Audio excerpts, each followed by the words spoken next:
అవును, వాళ్ళకి లేదు, చిత్తశుద్ధి లేదు. ఈడబ్ల్యూఎస్ రిజర్వేషన్లో 10 రోజుల్లో మొత్తానికి మొత్తం అన్ని చట్టం చేసి 10% రిజర్వేషన్లు ఇచ్చిన బీజేపీకి, రైతు వ్యతిరేక నల్ల చట్టాలు ఒకటే రోజులో ఆమోదింపజేసుకున్న బీజేపీకి ఓబీసీ రిజర్వేషన్లు ఇవ్వాలన్న ఆలోచనే లేదు. పోనీ మీకేమైనా ఆలోచన ఉంటే చట్టం చేయండి, పార్లమెంట్లో మీరే చేయండి. 42% ముస్లింలకు మైనస్ చేసి ఓబీసీలకు రిజర్వేషన్లు ఇస్తామని మోడీ గారికి చెప్పి మీరే బిల్లు పెట్టండి, పార్లమెంట్ జరుగుతుంది కదా. మీరు చెప్తున్న దాంట్లో చిత్తశుద్ధి ఉంటే కేంద్ర ప్రభుత్వం బిల్లు పెట్టి పొద్దున పెడితే సాయంత్రం వరకు లోక్సభలో పాస్ అయితే రాత్రికి 12 వరకు నడితే రాజ్యసభలో 24 గంటలు తిరగకముందే మీరు చెప్తున్న రిజర్వేషన్లు, మీరు చెప్తున్న విధి విధానంతో మీరే పార్లమెంట్ చట్టం చేయండి. అప్పుడు ఆటోమేటిక్గా అన్ని రాష్ట్రాలు అమలు చేయాల్సిందే కదా.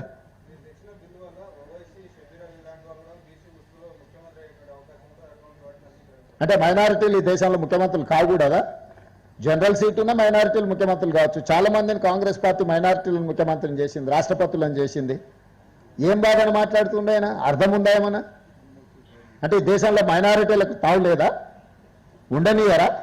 భారత రాజ్యాంగం ఏం చెప్తుంది? ఈ మాత్రం కూడా కేంద్ర మంత్రికి అవగాహన లేదా? అసలు ఏమన్నా అర్థం ఉందా? ఈ దేశంలో ఎంతో మంది మైనారిటీలను కాంగ్రెస్ పార్టీ ముఖ్యమంత్రులను చేసింది వివిధ రాష్ట్రాలకు.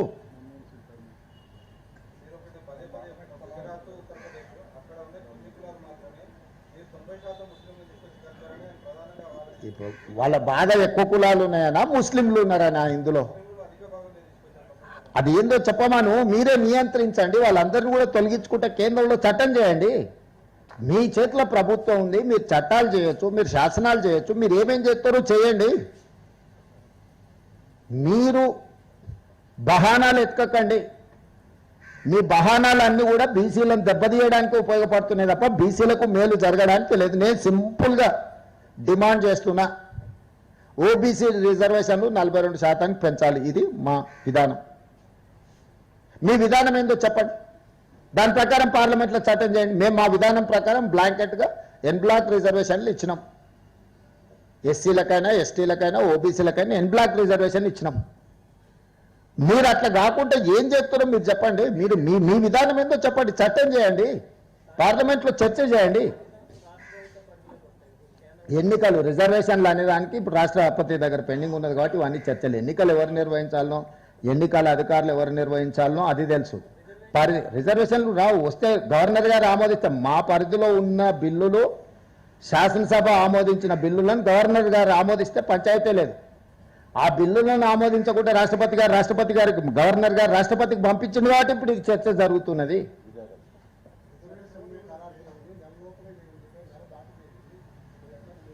ఇంకా ఇప్పుడు అందుకే ఎట్లా పోవాలనే దాని మీదనే ఢిల్లీకి వచ్చినాం, అన్ని ప్రయత్నాలు చేసినాం.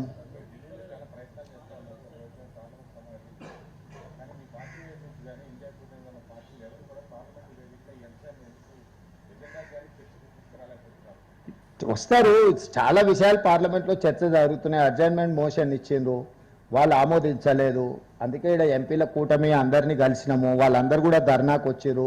అన్ని ప్రయత్నాలు చేసినాం, వివిధ రకాలుగా ప్రయత్నం చేస్తున్నాము వీటిని పరిష్కరించుకోవడానికి. ఏది ఓవర్ నైట్గా అన్నీ జరగవు.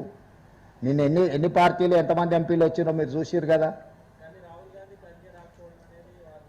ఎవరే బుర్రలేని మాటలు. రాహుల్ గాంధీ, ఖర్గే గారు ఇందిరాభవన్లో వచ్చి కూర్చొని 4 గంటలు కూర్చొని మేము ఇచ్చిన పవర్ పాయింట్ ప్రజెంటేషన్ చూసి దేశానికే సందేశం ఇచ్చారు.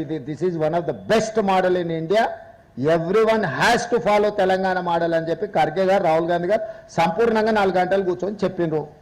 ఆ తెల్లారి తాల్కటోరేటేరియంలో దేశంలో ఉన్న వాళ్ళు అందరినీ పిలిపించి రాహుల్ గాంధీ, ఖర్గే గారు మద్దతు ఇచ్చిండ్రు. ఇది ఒక ప్రాసెస్, కంటిన్యూస్ ప్రాసెస్. ప్రతిరోజు ఈయన రాలేదు, అసలు పార్లమెంట్కి రాని ప్రధానమంత్రి గురించి వాళ్ళు ఏం మాట్లాడారు, పెండింగ్ ఉన్న బిల్లుల గురించి ఏం మాట్లాడారు. రోజు వీళ్ళు ఏం పనిచేయాలో వాళ్ళు చెప్తారా. సిబు సోరెన్ గారు చనిపోయింది, ఆ కుటుంబాన్ని పరామర్శించడానికి రాహుల్ గాంధీ పోయింది. అక్కడి నుంచి కోర్టులో కేసు పెట్టారు, తప్పుడు కేసు పెట్టింది కాబట్టి లా అబైడింగ్ సిటిజన్గా కోర్టుకు అటెండ్ చేసింది రాహుల్ గాంధీ. ఇంత కూడా జ్ఞానం లేకుండా అజ్ఞానులాగా మాట్లాడితే మనం ఏం చేస్తాం, జాలిపడడం తప్ప. అర్థం పర్థం లేని ఆరోపణలు, ఆయన లేడు, ఈయన లేడు, వాళ్ళు ఎవరు లేరు. మీకేం రోగం వచ్చింది? మీకు ఏమైనా పెద్ద రోగం వచ్చిందా? మీరు చేయొచ్చు కదా, అడుగుతున్నది మిమ్మల్ని కదా. ఇప్పుడు బీజేపీ వాళ్ళకు ఏమైనా పెద్ద రోగం వచ్చిందా? ఎందుకు చేస్తలేరు?